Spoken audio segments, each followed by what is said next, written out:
Hello, my dear future chartered accountants. Welcome back to the another revision video of Business Economics, Chapter 1, Nature and Scope of Business Economics. This chapter is important. No doubt आपने इस chapter को समझ लिया तो आपके लिए सारी economics easy है, बट बेस के लिए ये चैप्टर तो बहुत ही इम्पोर्टेंट है. अगर आपको कोई भी डाउट रहता है तो आप प्लीज़ मेरे साथ इस नंबर पे कनेक्ट करके चलिए और आप मुझे मेल भी डाल सकते हो. If you like the lecture you can also comment on the video as well as you can text me in the number, WhatsApp number.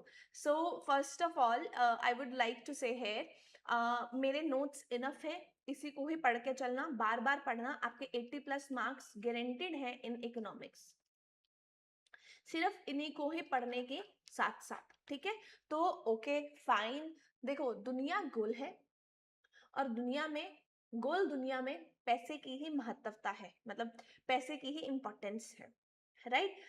अगर आपके पास कुछ भी पैसा आता है, you want more money, you want, your father wants more money, वो किसी भी, या मैं हूं तो मैं भी, I also want the more money. Everybody in this world wants more and more.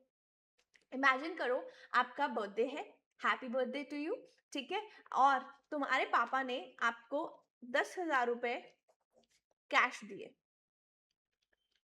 तुम्हारा दिमाग एकदम रॉकेट की स्पीड से दौड़ेगा और आप पहले से क्या सोचोगे, क्या मैं नए स्नीकर्स लूं, क्या मैं दोस्तों को पार्टी दूं, क्या मैं चुपचाप इन्वेस्ट कर दूं, ठीक है, और क्या मैं मूवी देख के आऊं, क्या मैं, मतलब बहुत बहुत ज्यादा इतना पढ़ाई में नहीं दौड़ेगा जितना आपका पैसे मिलने के बाद दिमाग तुरंत से दौड़ेगा. तो तुम्हारी ख्वाहिशें यानी कि वांट्स बहुत ही इन्फिनाइट हैं, बहुत ज्यादा हैं, पर वो 10,000 जो आपको मिले वो तो लिमिटेड है. बस इसी चक्कर में इकोनॉमिक्स में दो बड़े पिलर्स हैं, जिनको मैं डिफाइन करने वाली हूँ. सबसे पहले है तुम्हारे पास अनलिमिटेड वांट्स और दूसरा है तुम्हारे पास रिसोर्सेस विच आर स्कार. इसे हम बोलते हैं स्कारसिटी ऑफ रिसोर्सेस. ठीक है, ह्यूमन डिजायर्स बिल्कुल एकदम नेटफ्लिक्स की वॉच लिस्ट जैसी है, एक खत्म नहीं होती, तब तक 3 नए सजेशंस आ जाते हैं. सो सिमिलरली आपको अगर एक चीज आपको मिल जाती है, आप दोबारा से कोई और, आपके दिमाग में अनदर थॉट आ जाता है कि अब मुझे ये लेना है. फॉर एग्जाम्पल, जब आपके पास साइकिल थी तो आपको इच्छा थी कि दूसरी बड़ी वाली साइकिल मिल जाए. फिर साइकिल से आप बाइक पे गए, बाइक से आपके पास कार आई, कार से, नॉर्मल कार से आप, फिर आपने सोचा why not BMW, why not Audi, and then फिर आप अपग्रेड करा, एंड देन लैम्बोर्गिनी. एंड उसके बाद भी सर्कल ये जो है वो चलता गया, लूप जो है वो चलता रहा. ठीक है, सो स्कार्सिटी ऑफ रिसोर्सेज क्या है, उन वांट्स को पूरा करने के लिए जो भी रिसोर्सेज हैं, फॉर एग्जांपल टाइम है, पैसा है, रॉ मटेरियल है, वो बहुत ही लिमिटेड है. रियल लाइफ एग्जाम्पल अगर देखें तो मनी लिमिटेड है, हमारे पास टाइम लिमिटेड है, इसीलिए पढ़ लो, है ना. Ambani ji has the same time 24 hours, you also have the same time 24 hours. जो बच्चे पास होते हैं उनके पास भी सेम आवर्स 24 आवर्स, तुम लोगों के पास भी सेम आवर्स 24 आवर्स. सो हर चीज क्या है, लिमिटेड है, अबंडेंस में नहीं है, बहुत ज्यादा नहीं है. हर चीज की क्या है, स्कार है. स्कार का मतलब होता है शॉर्टेज. ठीक है, क्योंकि शॉर्टेज है, बट इनके बहुत सारे ऑल्टरनेटिव यूजेस हैं. मनी के बहुत सारे ऑल्टरनेटिव यूजेस हैं, वाटर के बहुत सारे ऑल्टरनेटिव यूजेस हैं, देन वी हैव इलेक्ट्रिसिटी, उसके भी बहुत ऑल्टरनेटिव यूजेस हैं. परफेक्ट. ठीक है, सो स्कार्सिटी हमारी लाइफ का सबसे बड़ा विलन है, समझ पा रहे हो, है ना. बट स्कार्सिटी का मतलब कभी भी गरीबी नहीं होता है, कभी भी इसका मतलब होता है बस लिमिटेड चीजें में अवेलेबल है. अगर रिसोर्सेज लिमिटेड ना होते तो तुम्हारी क्रश तुम्हें कभी मना ही नहीं करती, राइट. अगर पेट्रोल फ्री होता और सीए का एग्जाम ही नहीं होता तो तो या फिर यू नो मतलब अगर अगर चीजें बहुत अबंडेंस में होती है ना, तो तुम्हें उस चीज की कभी वैल्यू नहीं होता है। रियलिटी हर्ट करती है ऑब्वियसली। अगर अगर तुम्हारे पास सब चीजें अवेलेबल है, तो आप किसी चीज की वैल्यू ही नहीं करोगे। अगर आपके पास कम चीजें अवेलेबल है, तो ऑब्वियसली आप उन सब चीजों की वैल्यू करोगे, राइट। तो अगर आपके पास सब कुछ होता, तो आप अंबानी होते। पर अंबानी जी के पास सब है, पर उनको फिर भी कुछ ना कुछ और चाहिए, just because of the unlimited ones. Okay. सबसे पहले इकोनॉमिक्स का वर्ड आया कहाँ से है? तो ये तो बिल्कुल उसी के साथ रिलेटेड है कि we can not have everything we want with the resources, we are forever forced to make the choices, क्योंकि हमारे पास चीजें बहुत लिमिटेड है। आपके पास 10,000 रुपए मिला, आपको चॉइस करना पड़ेगा मुझे क्या लेना है क्या नहीं लेना है, because it is not plenty, ये लिमिटेड है। ओके। तो प्रॉब्लम ऑफ स्कार्सिटी हर किसी के साथ है, even for the every country, even for the rich person, even for the poor people, everybody is facing the problem of the scarcity. So economics का word आया कहाँ से? तो ये इकोनॉमिक्स जो है ना, वो एक ग्रीक वर्ड है, ओइको। ओइको का मतलब है हाउस, नोमिया इसका मतलब है मैनेजमेंट। ठीक है, एमजीटी लिख रही हूँ। इसका मतलब है हाउस होल्ड मैनेजमेंट। तो लिटरली इसका मतलब क्या, हाउस होल्ड मैनेजमेंट का मतलब क्या है? इकोनॉमिक्स सबसे पहले हमारे घर से शुरू होती है। हमारे पापा जो पैसे लेके आते हैं मम्मी को देते हैं, एक्सपेंसेस अनलिमिटेड हैं, बट हम खर्चे बहुत ज्यादा हैं घर के, बट एक सैलरी, एक अमाउंट जो है वो क्या है, लिमिटेड रहती है, राइट। इसीलिए घर पे मम्मी को जो है किचन का बजट बनाना पड़ता है। तो जब भी हम माइक्रो लेवल पे छोड़ते हैं, छोटे लेवल पे सोचते हैं, घर के लेवल से सोचते हैं, उसे बोलते हैं ओइकोनोमिया ना। फिर धीरे धीरे स्मार्ट लोगों को समझ आया, बहुत स्मार्ट लोग, जैसे आप लोग स्मार्ट हो ना, वैसे ही बहुत से स्मार्ट लोगों को समझ आया कि बॉस, एक कंट्री एक कंट्री भी तो यू नो ऐसी ही है। एक कंट्री भी तो एक बड़ा सा घर ही तो है।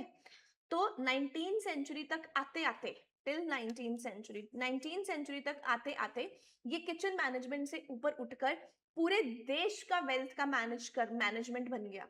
तो पर जब पूरे देश का मैनेजमेंट बन गया, तो इसे बोलते हैं political economics.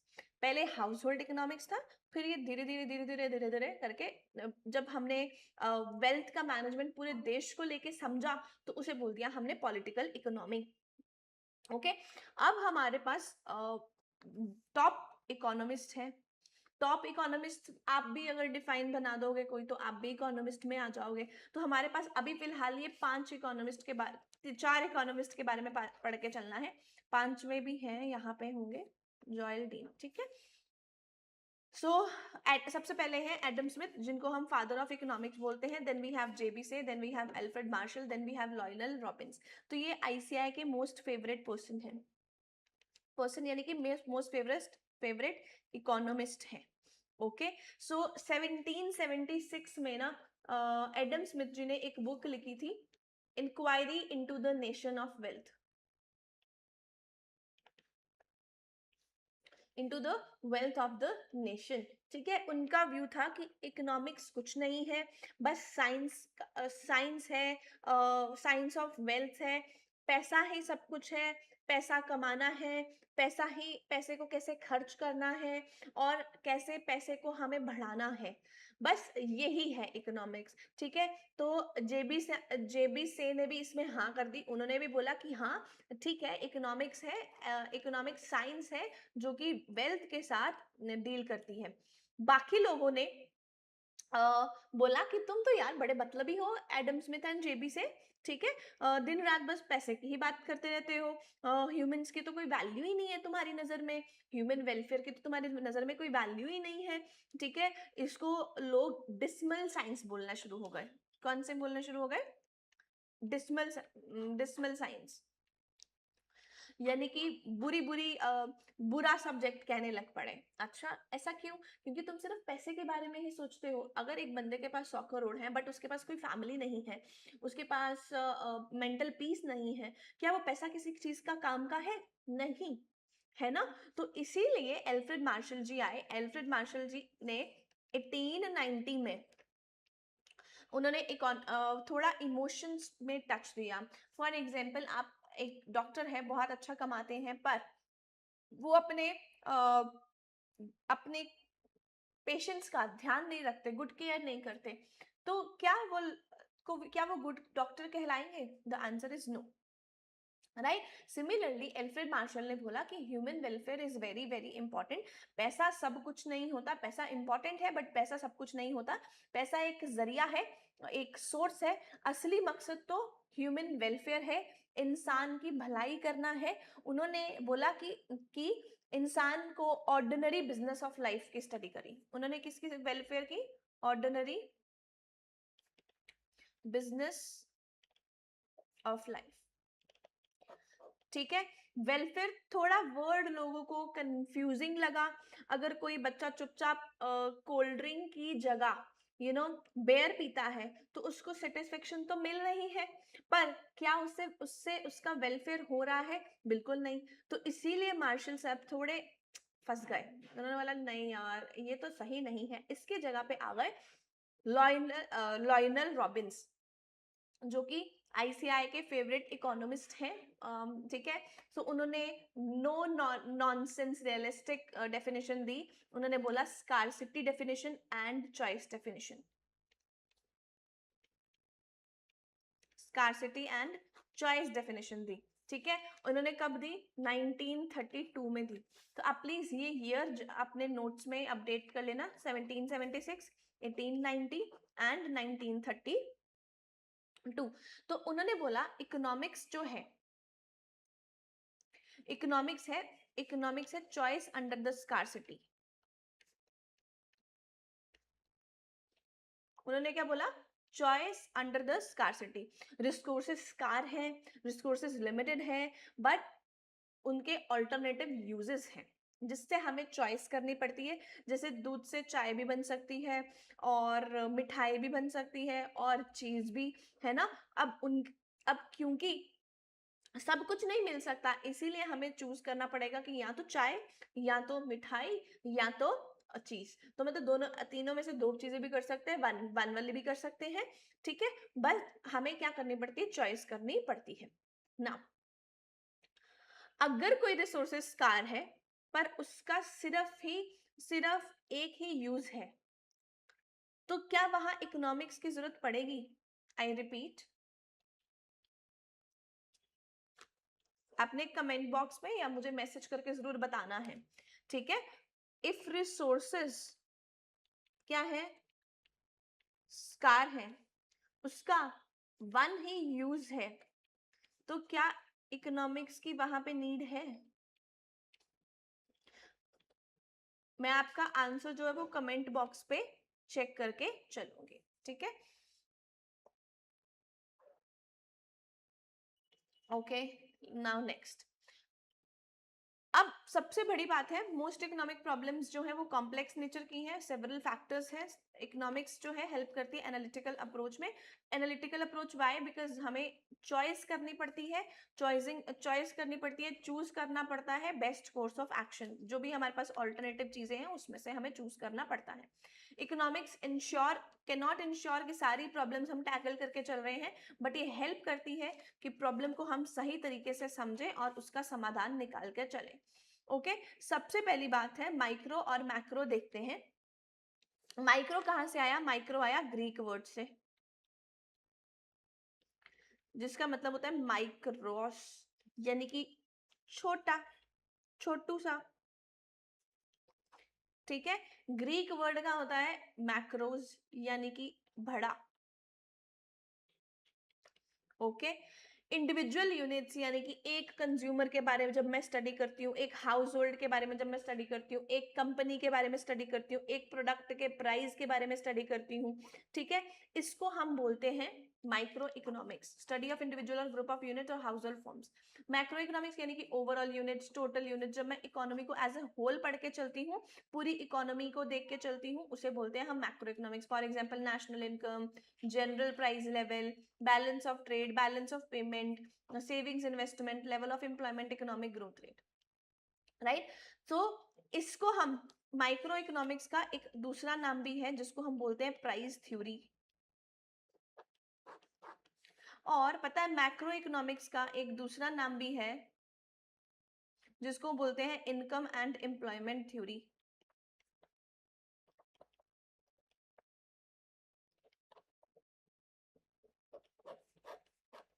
Income and income and employment theory, ठीक है। इसमें हम एनालिटिकल अप्रोच फॉलो करते हैं, जिसका मतलब है ये एक पूरी मार्केट से एक चीज को अलग करके एनालाइज करता है, that is known as analytical approach. यहाँ पे हम एग्रीगेटिव अप्रोच फॉलो करते हैं,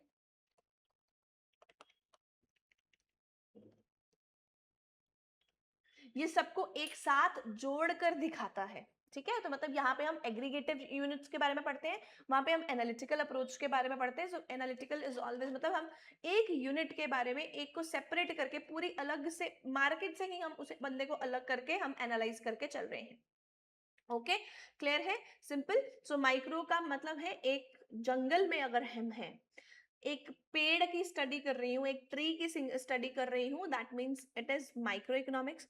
मैक्रो इकोनॉमिक्स अगर मैं हेलीकॉप्टर में बैठकर पूरे जंगल में को एक साथ देखने की की कोशिश कर रही हूँ, पूरे जंगल में को एनालाइज करने की कोशिश कर रही हूँ कि कहीं आग तो नहीं लगी, ठीक है, उसे बोलते हैं हम मैक्रो इकोनॉमिक्स। क्या बोलते हैं हम? Macro economics. क्लियर है, इतना क्लियर है? Okay, done. सो माइक्रो में हम यूजुअली ना प्राइस, प्रोडक्ट के प्राइस की बात करके चलते हैं, फैक्टर के प्राइस की बात करके चलते हैं, सेक्शन ऑफ पीपल की बात करके चलते हैं, इंडस्ट्री की लोकेशन देख के चलते हैं ना। What is factors? तो हमारे पास 4 फैक्टर ऑफ प्रोडक्शन होते हैं। एक होता है हमारे पास land, labour, capital, entrepreneur. Land, labour, capital, entrepreneur, ठीक है। लैंड को के ऊपर क्या मिलता है? रेंट। लेबर को वेजेस, कैपिटल को इंटरेस्ट एंड एंटरप्रेन्योर को प्रॉफिट। ओके, सो जब भी हम इनके बारे में इंडिविजुअल बेसिस पे हम स्टडी करके चलेंगे, उसको बोलेंगे हम what, that is micro economics. जब मैं general price level, overall market में कितना प्राइस लेवल सेट होना चाहिए, उसके बारे में जब मैं बात करती हूँ तो माइक्रो इकोनॉमिक्स। ध्यान रखना बच्चे, एमसीक्यू में कंफ्यूज हो जाते हैं।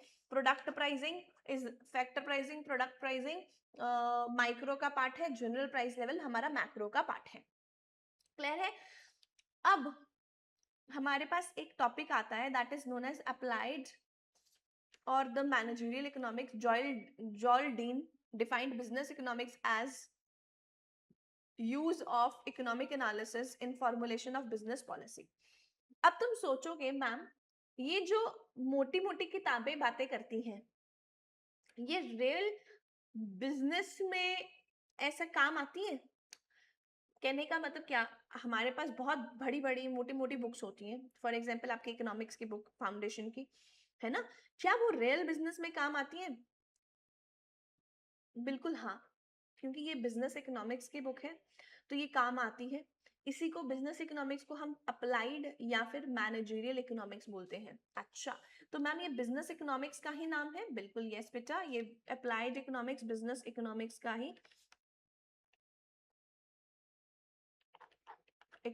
ही नाम है। परफेक्ट, ठीक है। पूरे माइक्रो इकोनॉमिक्स को बहुत बार हम एब्स्ट्रैक्ट और थ्योरेटिकल बेसिस पे पढ़ते हैं और हम एज्यूम करते हैं कि दुनिया बिल्कुल एकदम परफेक्ट है, सब कुछ कांस्टेंट है। तो कांस्टेंट का मतलब होता है, आगे भी हम करेंगे, सेटरस पेरिबस। हम क्या मान के चलते हैं? प्योर इकोनॉमिक, माइक्रो इकोनॉमिक्स में बहुत बहुत बार हम एब्स्ट्रैक्ट और प्योरली थ्योरेटिकल चीजों को पढ़ते हैं और हम ये मान के चलते हैं कि बहुत सी चीजें दुनिया में परफेक्ट है, सेटरस पेरिबस है, कांस्टेंट ही रहेंगी। पर रियल बिजनेस में डेली कुछ ना कुछ टेंशन चलती रहती है, कुछ ना कुछ अलग चलता रहता है। तो बिजनेस इकोनॉमिक्स का जो मेन चीजें होती हैं वो प्रेगमेटिक रहता है। मतलब अभी चलो रुको, अभी बताती हूँ। सो बिजनेस इकोनॉमिक्स और मैनेजरियल इकोनॉमिक्स क्या है? जब भी हम बिजनेस इकोनॉमिक्स को यूज करते हैं, ठीक है, इकोनॉमिक एनालाइज करने के लिए, बिजनेस पॉलिसीज बनाने के लिए, ठीक है, in the formulation of business policies, उसके लिए हम इकोनॉमिक एनालिसिस करते हैं, that is known as applied और मैनेजरियल इकोनॉमिक्स। ठीक है, क्लियर है? तो micro economics usually deals with comparative statistics, partial equilibrium and positive economics. तो माइक्रो इकोनॉमिक्स में 3 चीजें हम पढ़ते हैं। हम स्टैटिस्टिक्स को कंपैरेटिव बेसिस पे स्टडी करते हैं, हम पार्शियल इक्विलिब्रियम पे होते हैं, and we have positive economics. Now सब प्योर माइक्रो इकोनॉमिक्स में मैंने आपको बोला कि हम बहुत बार क्या पढ़ते हैं, absolute and yes, absolute and microeconomics is absolute and pure theoretical। absolute and बहुत प्योर थ्योरेटिकल। प्रेगमेटिक का मतलब होता है, प्रेगमेटिक का मतलब होता है प्रैक्टिकल अप्रोच।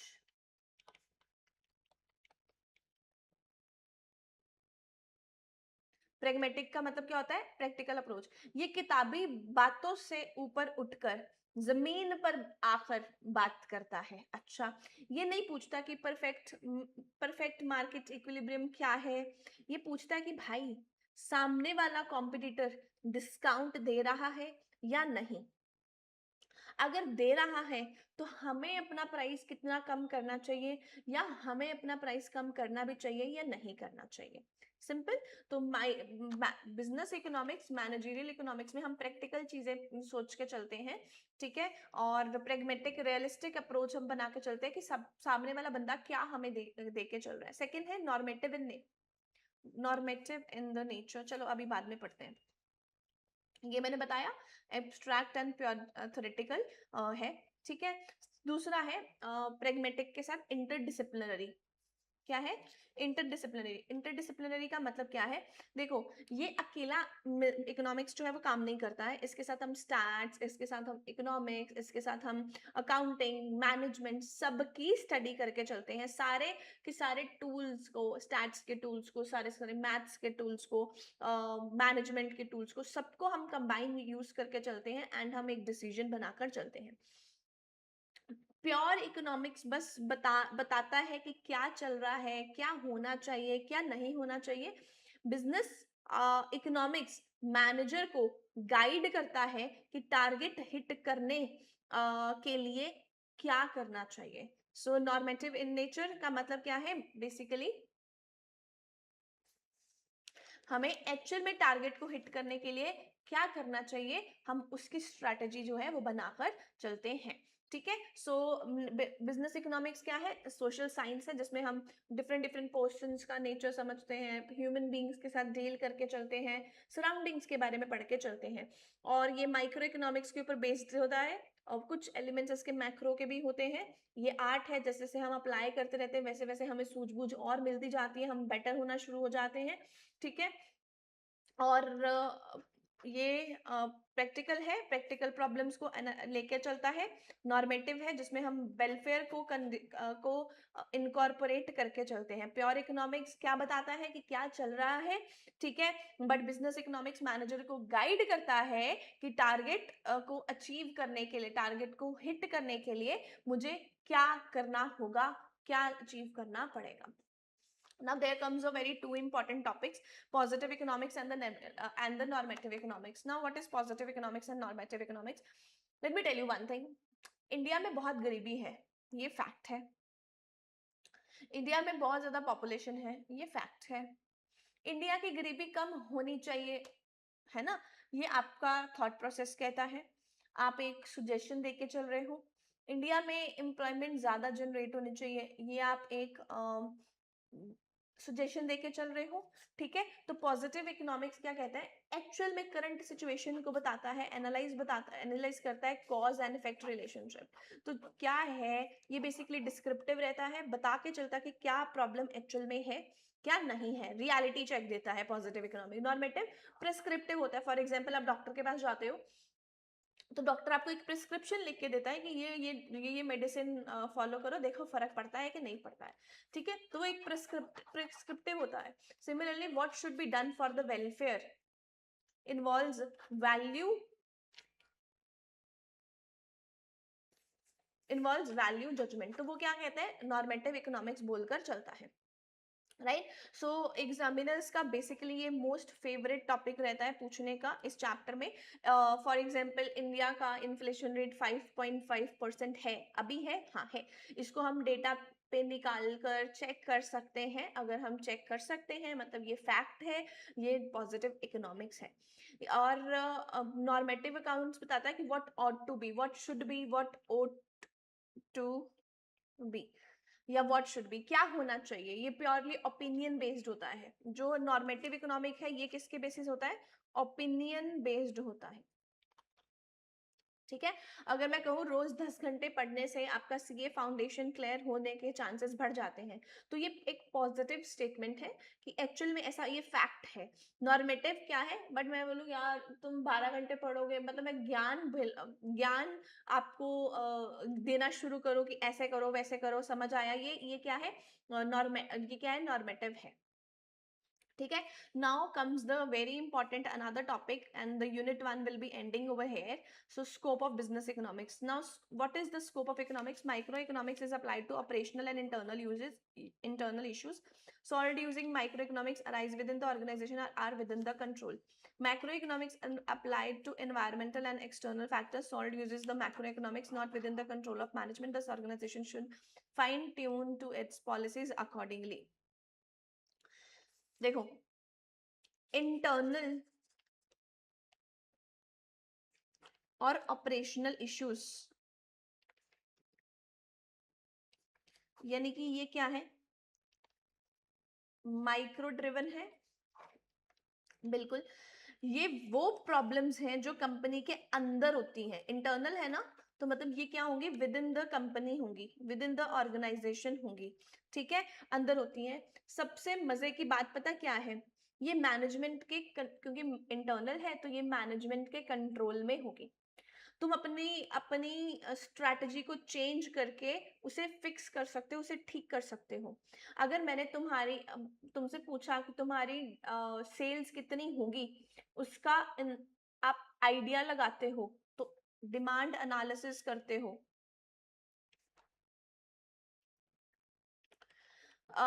तुम कॉस्ट एनालिसिस करते हो, कहीं रॉ मटेरियल वेस्ट तो नहीं हो रहा, पर यूनिट कॉस्ट को हम कैसे कम करें, that is cost and production.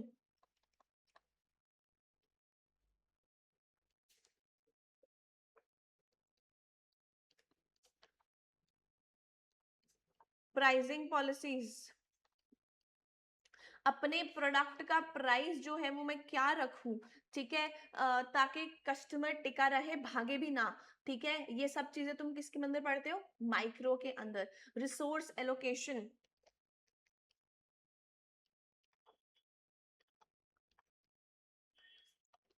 New machine मेरे को परचेज करनी चाहिए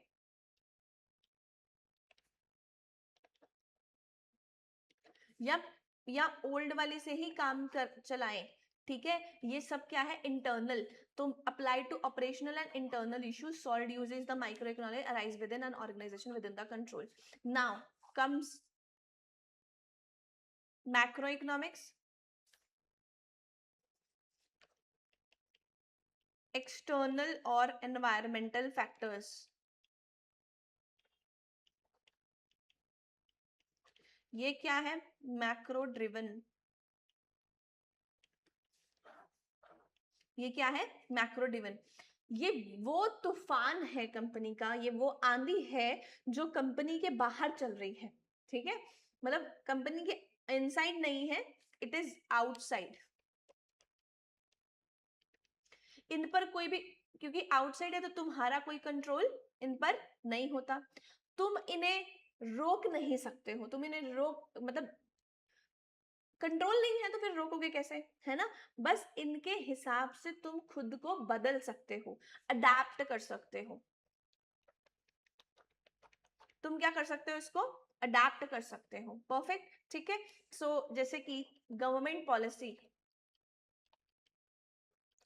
किसके रिलेटेड, जीएसटी के रिलेटेड, इनकम टैक्स के रिलेटेड, कोई भी और तरीके के, कोई भी न्यू टैक्स लॉ के अकॉर्डिंगली तुम इनको बदल नहीं सकते हो, तुम सिर्फ इसे अडेप्ट कर सकते हो। Second, economic cycles.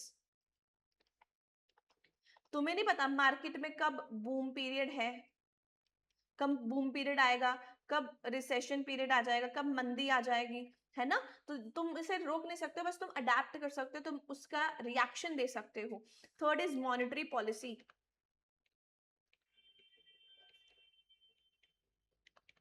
आरबीआई ने इंटरेस्ट रेट बढ़ा दिए, तो बैंक से जो लोन है वो महंगे रेट पे मिलेगा।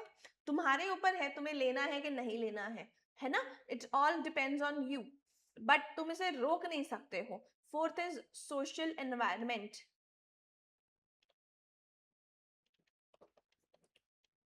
लोगों का टेस्ट और प्रेफरेंस ही बदल गया, तो ये तुम्हारे हक में नहीं है, ये तुम्हारे हाथ में नहीं है, ठीक है? ये इट इज आउटसाइड, तो which is outside not with in the your control, that is macro economics. तो आपको स्कोप पता लगा बिजनेस इकोनॉमिक्स का, दोनों में, माइक्रो और मैक्रो में। माइक्रो मतलब विद इन एंड मैक्रो मतलब आउटसाइड। ये एग्जांपल्स मैंने लिख के दी हैं आपको, demand analysis, cost and production, pricing policy, तो इसको ध्यान रख के चलना। एंड एक्सटर्नल एनवायरनमेंट की भी मैंने आपको एग्जांपल्स लिख के दी है, ठीक है? देखो बच्चों, इकोनॉमिक्स सिर्फ तुम्हारे सिलेबस का, यू नो, तुम्हारे एग्जाम्स का पार्ट नहीं है। ये वो कड़ी है जिससे तुम ऑब्वियसली बिजनेस को समझ के चलते हो, ठीक है? तुम्हारा जो सपना है सीए बनने का, मैजिकल लेटर्स अपने आगे, नाम के आगे लगवाने का, सीए, है ना? उसके लिए तुम्हें बहुत सारे पापड़ बेलने पड़ते हैं, बहुत सारी चीजों को छोड़ना पड़ता है, बहुत सारी चीजों को सेक्रीफाइस करना पड़ता है।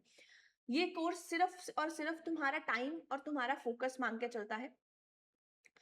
तुम्हारी वांट्स हैं, अनलिमिटेड वांट्स हैं, उनको फुलफिल जो करेगा वो यही कोर्स करके चलेगा, ठीक है? और इसीलिए तुम अगर अपनी वांट्स को सेटिस्फाई करना चाहते हो, तो तुम्हें अपने आप को जितना भी लिमिटेड टाइम तुम्हारे पास है, तुम्हें अच्छे से पढ़ना चाहिए।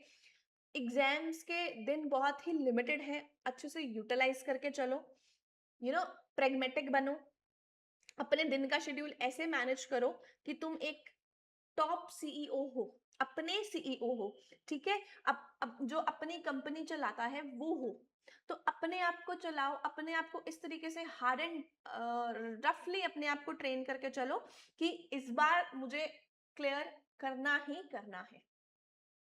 Clear?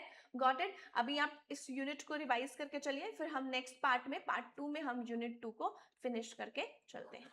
Perfect. Thank you so much. Goodbye, my dear future CAs.